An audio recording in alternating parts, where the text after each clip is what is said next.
Shadow, you the The car mayor. market is the worst it's ever been. This shit is literally about to fucking collapse. Let's do The it. car market is beginning to collapse. After a short-lived sales spike earlier this spring as buyers rushed to beat Trump's new tariffs, Customers are going to panic. There's a Buyers rush to beat the new tariffs? Damn.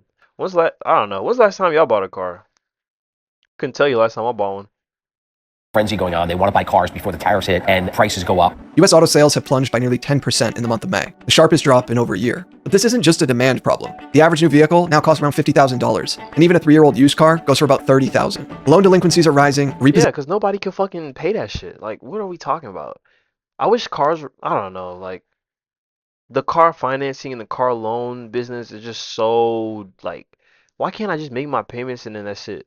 But no, you have interest, you have late fees, you have contracts, you have all this extra shit. Like, to be honest, bro, like, it's just so fucked. Like, I'm still driving the same 2011 Toyota Camry like I've been driving. Like, you know what I mean?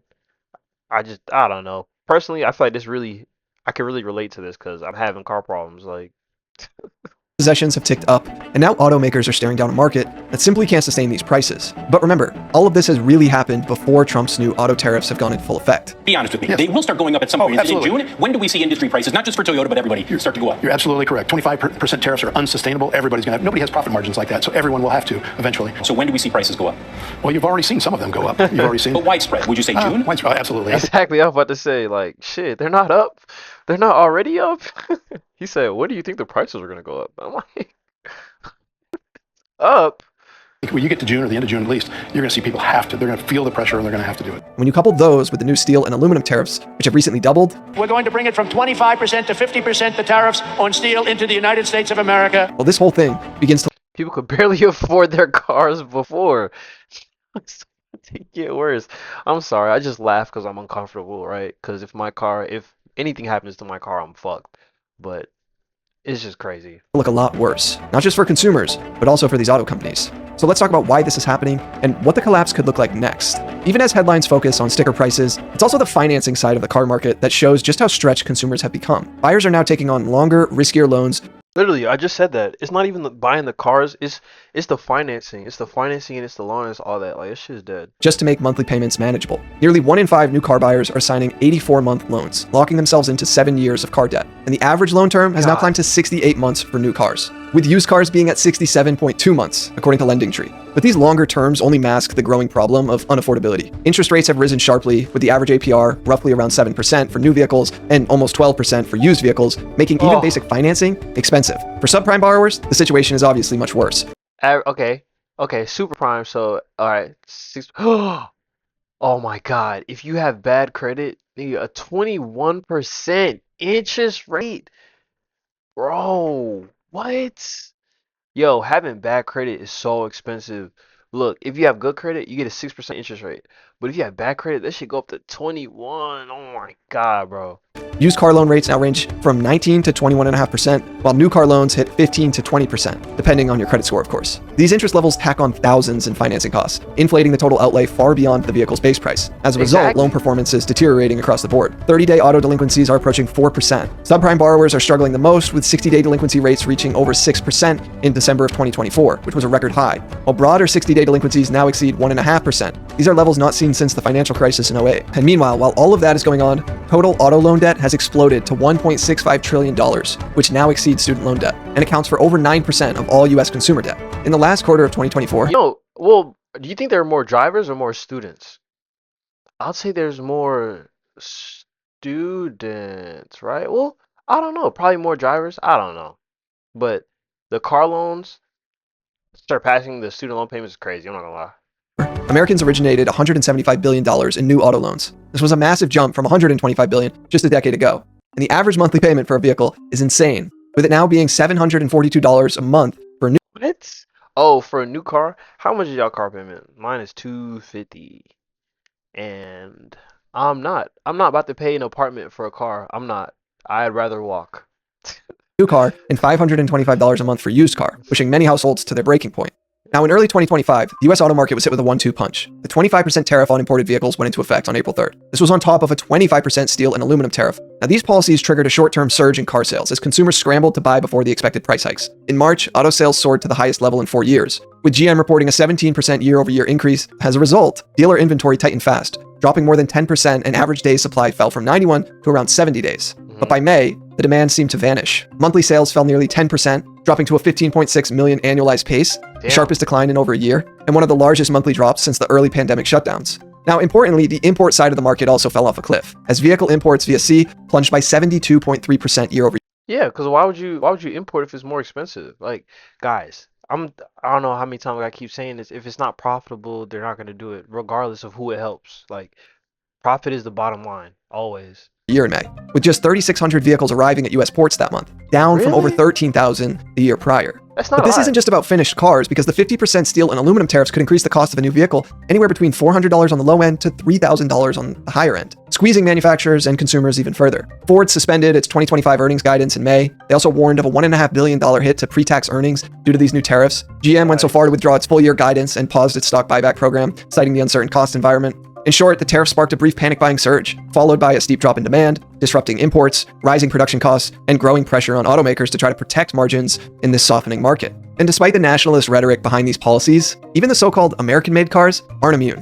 One of the most common talking points in support of these tariffs is this idea that Americans can simply avoid these price hikes by just buying American. But that idea is a fairy tale. Yeah, that's dumb as hell, because where do you think the Americans are getting steel from? I mean, literally. Because even the most American car brands aren't truly American-made. Yeah, exactly. Like, I don't know. Sometimes, guys, we got to use our common sense. Like, I know, like, what, 70% of the population are at like a third-grade level, but just slow down. Just slow down and just think and just look at it and just be like, okay, where is this coming from? Probably not America, right? Because it's probably cheaper to do what? Get it from somewhere else.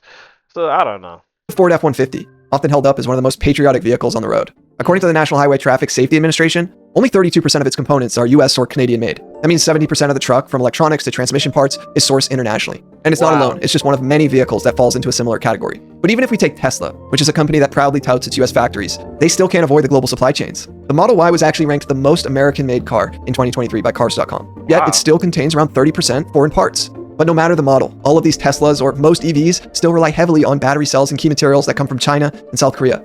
In fact, while final assembly may happen in the US, the components, particularly lithium-ion batteries, are deeply embedded in foreign supply chains. The truth is, no mass-market vehicle sold in the US is 100% American-made.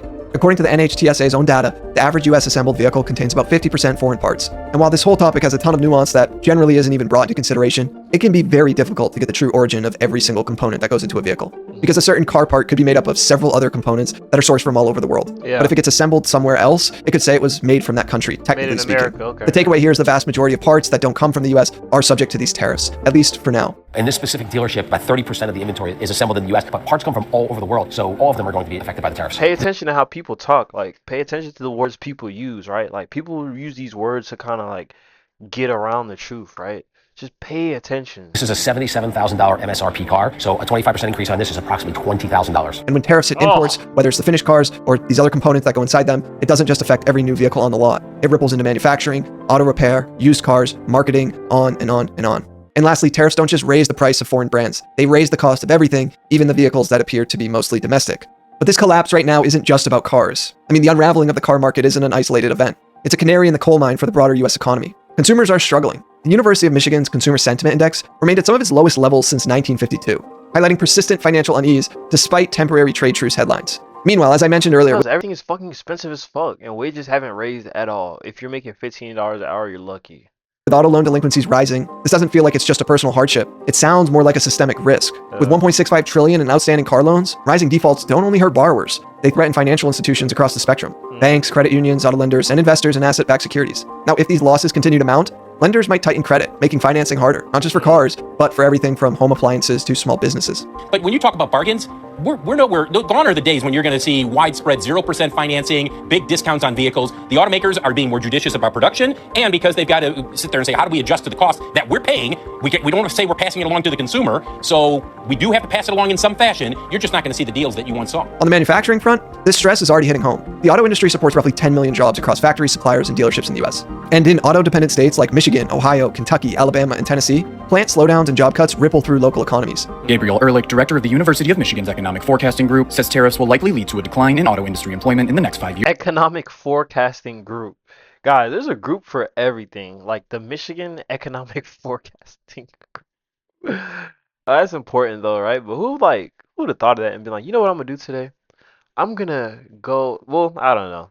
Shout out to them though. Shout out them. We're estimating a decline of about 1.8% in domestic auto production. And if that passed through proportionally to employment in Michigan's auto sector, it would come to about 3,300 job losses. But Ehrlich says each lost auto job brings with it around 3 jobs in other sectors, bringing the total losses to 13,300. The analyst estimated domestic manufacturers to produce 190,000 fewer vehicles per year due to a combination of economic factors. Automakers such as Ford and GM are pulling back on EV investment, citing softening demand and rising costs. Now, while the EV hype might be fading for some other reasons, tariffs make this whole situation worse. While often touted as a tool to revive domestic manufacturing, the last round of steel tariffs in Trump's first term ended up reportedly costing 75,000 manufacturing jobs just to create 1,000 jobs in the steel industry.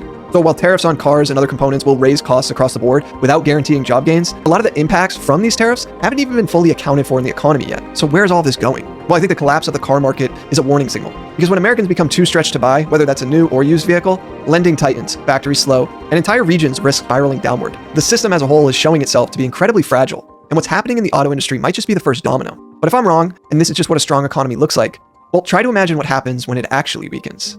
Now, if you enjoyed this video and you want to learn more about why 60% of Americans can't afford a minimum quality of life, well, I covered it in this video here. Check it out now. Yeah, shout out to them. It's a great video. Yeah, I think the car market's fucked. Don't crash your cars, guys. You might not be able to get another one.